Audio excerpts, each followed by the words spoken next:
നമസ്കാരം. തുലാമാസം 1-ാം തീയതി സവിശേഷ ദിവസമായ ഈ തീർത്ഥാടന കേന്ദ്രം ഏതാണെന്നറിയാമോ?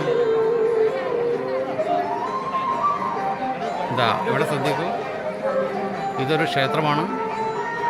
ക്ഷേത്രത്തിലേക്ക് ഭക്തർ നിരനിരയായി പ്രവഹിക്കുകയാണ്. ക്ഷേത്രത്തിന് മുന്നിലുള്ള ആൽമരം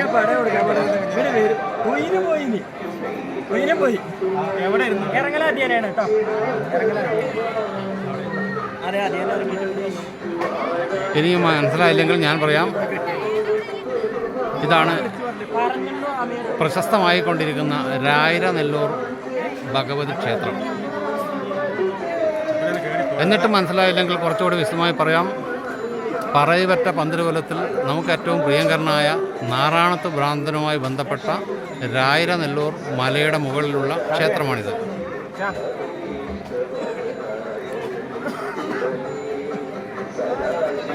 പാലക്കാട് മലപ്പുറം ജില്ലയുടെ അതിർത്തിയിൽ പാലക്കാട് ജില്ലയിൽ നടുവട്ടം എന്ന സ്ഥലത്തിനടുത്താണ് രായിരനെല്ലൂർ മല.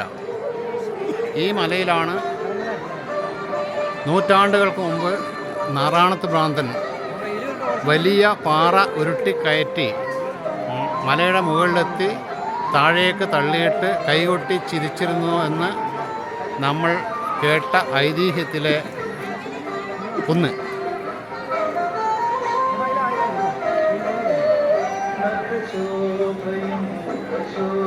വളാഞ്ചേരിയിൽ നിന്ന് കൊപ്പം വഴി പട്ടാമ്പിയിലേക്കുള്ള ബസ്സിൽ കയറിയാൽ നടുവട്ടം എന്ന സ്റ്റോപ്പിലിറങ്ങി നടന്നു വരേണ്ട ദൂരം മാത്രമേ ഇവിടത്തേക്കുള്ളൂ.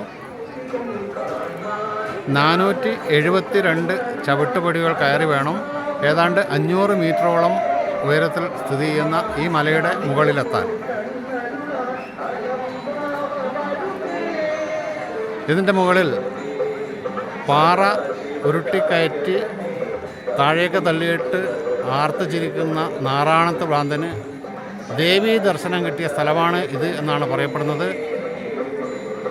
ഈ അരയാലിലാണ് വനദുർഗാദേവി ഊഞ്ഞാലാടി കളിച്ചിരുന്നത്. ദേവി ഇവിടെ വച്ച് നാറാണത്ത് ഭ്രാന്തന് ദർശനം നൽകി.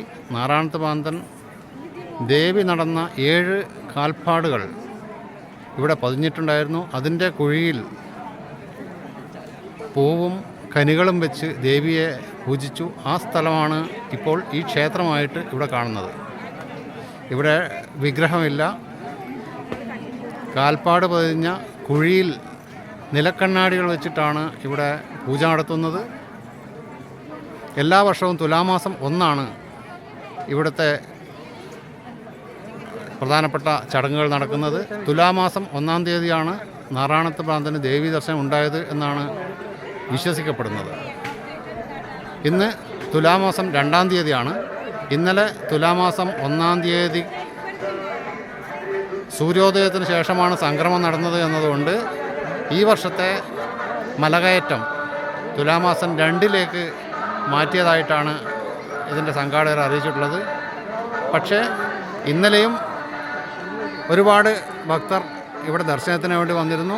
ഇന്നും ഒരുപാട് ഭക്തർ വരുന്നുണ്ട്. വളരെ കാലത്ത് ആരംഭിച്ച് ഏതാണ്ട് ഉച്ചയോടുകൂടി മലയിറങ്ങുന്ന രീതിയിലാണ് പൊതുവെ ഇവിടെ ആളുകൾ വരാറുള്ളത് എന്നാണ് അറിയാൻ കഴിഞ്ഞത്.